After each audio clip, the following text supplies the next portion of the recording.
ಪಂಪಾಕುಡ ಒಂದು ಸುಂದರವಾದ ಹಳ್ಳಿ. ಚಿಕ್ಕದಾದರೂ ಇಲ್ಲಿರುವ ಜನರ ಹೃದಯ ದೊಡ್ಡದು.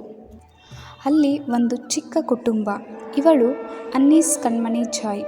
ಚಿಕ್ಕವಳಾದರೂ ದೊಡ್ಡ ಕನಸನ್ನು ಹೊಂದಿರುವ ಬಾಲೆ.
ಅನ್ನೀಸ್ ತನಗೆ ಜೀವನದಲ್ಲಿ ಲಭಿಸಿದ ಈ ಕಾರ್ಯವನ್ನು ಅಚ್ಚುಕಟ್ಟಾಗಿ ನಿಭಾಯಿಸುತ್ತಾ ಹಗಲು ರಾತ್ರಿ ಎನ್ನದೇ ತನ್ನ ಕಲಿಕಾ ಅವಧಿಯಲ್ಲಿ ರೋಗಿಗಳ ಚಿಕಿತ್ಸೆಯನ್ನು ನೀಡುತ್ತಾಳೆ.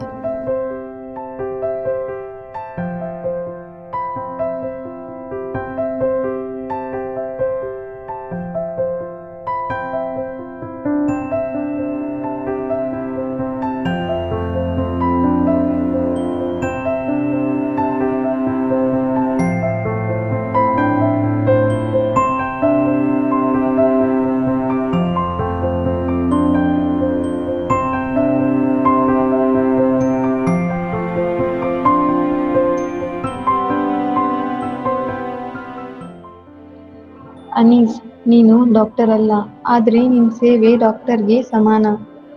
ಮೇಡಮ್, ಸೇವೆ ಎಂದರೆ ಪ್ರೀತಿ ಮತ್ತು ಶಕ್ತಿ.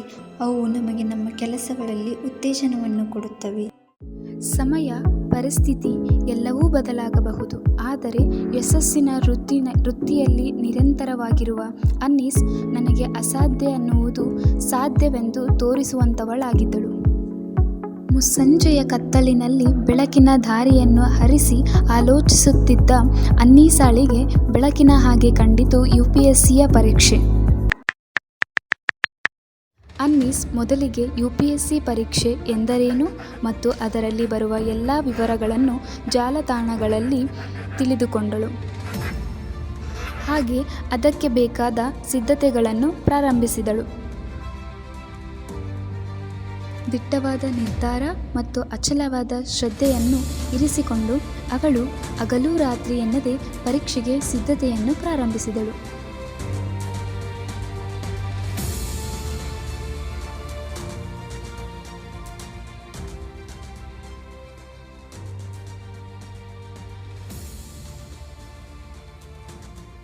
ಇದೆಲ್ಲ ಯಾಕೆ ಬೇಕಿತ್ತು ನಿಂಗೆ? ಸುಮ್ಮನೆ ಡ್ಯೂಟಿ ಮಾಡಿದರೆ ಸಾಕು ಅಲ್ವಾ? ಇಷ್ಟೆಲ್ಲ ಕಷ್ಟ ಬೇಕಿತ್ತಾ? ನೋಡು, ಕಷ್ಟ ಎಂದು ನಿಂತರೆ ಜೀವನದಲ್ಲಿ ಏನನ್ನೂ ಸಾಧಿಸಲು ಆಗುವುದಿಲ್ಲ. ಹೀಗೆ ಶ್ರದ್ಧೆ, ನಿಷ್ಠೆಯಿಂದ ಓದಿ ತನ್ನ ಮೊದಲನೇ ಪ್ರಯತ್ನವನ್ನು ಮಾಡಿ ಪರೀಕ್ಷೆಯನ್ನು ನೀಡಿ ಅದರ ಫಲಿತಾಂಶಕ್ಕೆ ಕಾಯುತ್ತಾಳೆ.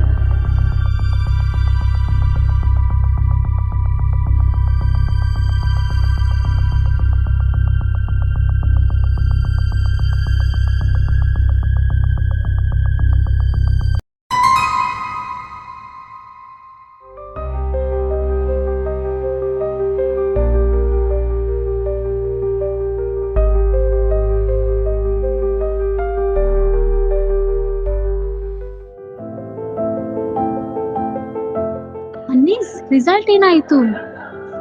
ಓ, ಫೇಲ್ ಆಯ್ತಾ? ಇದೆಲ್ಲ ನಮಗಲ್ಲ ಅನ್ನಿ, ಸುಮ್ಮನೆ ಬಿಟ್ಬಿಡು. ಸುಮ್ಮನೆ ನರ್ಸಿಂಗನ್ನೇ ಕಂಟಿನ್ಯೂ ಮಾಡು.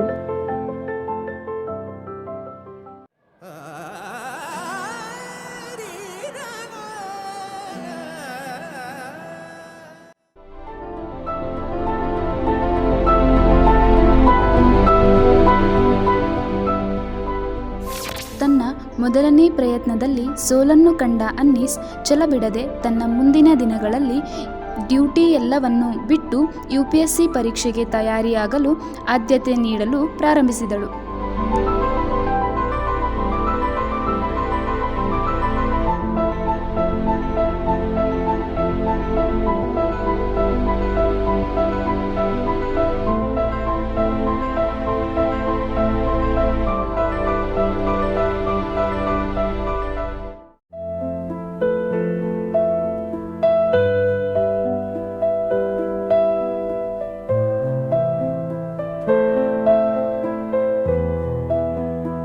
ಸೋಲೆ ಗೆಲುವಿನ ಮೆಟ್ಟಿಲು ಎನ್ನುವ ಹಾಗೆ ಅವಳ ಮೊದಲ ಪ್ರಯತ್ನದಲ್ಲಿ ಸೋತಿದ್ದರೂ ಎರಡನೇ ಪ್ರಯತ್ನಕ್ಕೆ ಎಡಬಿಡದೆ ಹಗಲು ರಾತ್ರಿ ಎನ್ನದೆ ತಯಾರಿಯನ್ನು ನಡೆಸಿ ತನ್ನ ಎರಡನೆಯ ಪರೀಕ್ಷೆಯನ್ನು ನೀಡಿದಳು.